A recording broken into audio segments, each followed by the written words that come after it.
And here it is, a nice eBay grill. It actually looks pretty nice quality. I'll link it in the description.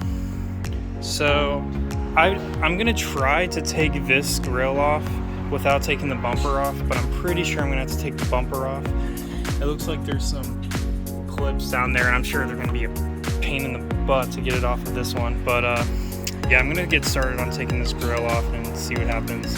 We'll pop the bumper off. It's really not that bad on this car. All there is those bolts that were on top of the grill, and then some bolts that come back through here that you have to reach through the fender well. All you have to do is just turn the wheel and then you can get to it. And I just unplugged the fog lights. So it looks like on the grill there's some screws we're gonna take out and then some clips, and that looks like about it. So also I think I'm gonna pull this off because I don't want to see the foam through the new grill. I'm gonna pull this off. It has my little home link on it, so I'll have to zip tie that somewhere else or something, and then I'm gonna paint the crash bar black because it's silver right now. I went ahead and just did a quick tape off of like the important things. Like there's some like black plastic that's young and stuff, but I don't really care. And then I'm gonna put a few quick coats on the crash bar so it blends in, and I'll get back.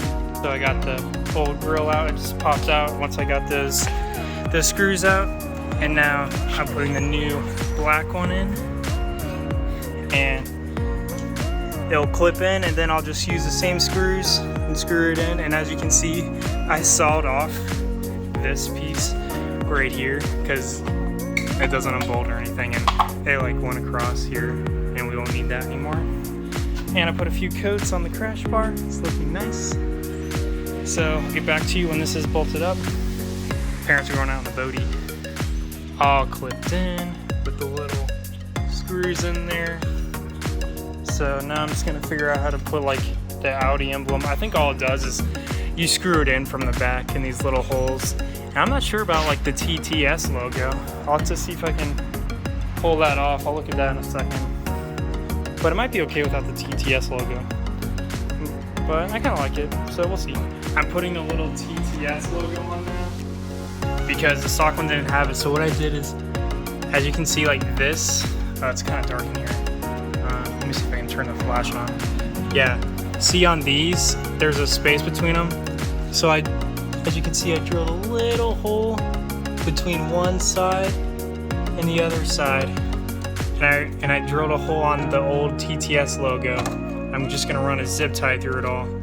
And I mean, it's a Volkswagen / Audi, so fits right in, you know? It'll be fine. This doesn't it's a little plastic thing. This should hold it fine. And there she is. Looking good. Gonna take the plastic off the bumper, and the crash bar is nice and painted. So let's get the bumper back on there. See how it looks? Whew. That is looking good. I took these guys off right here, the little plastic things. They're kind of like faded. I put a few coats on there, so I'm gonna let those dry a few minutes, and they'll be on right. Yep, looks really good. Let's close the hood. Car's a little bit dirty. There's been so much pollen, but yeah, guys, that look is awesome. Really liking it. This car is coming together. It's so hot here, I had to put my phone in the garage freezer and let it cool off. But yeah, thanks for watching, guys. I'll see you in the next one.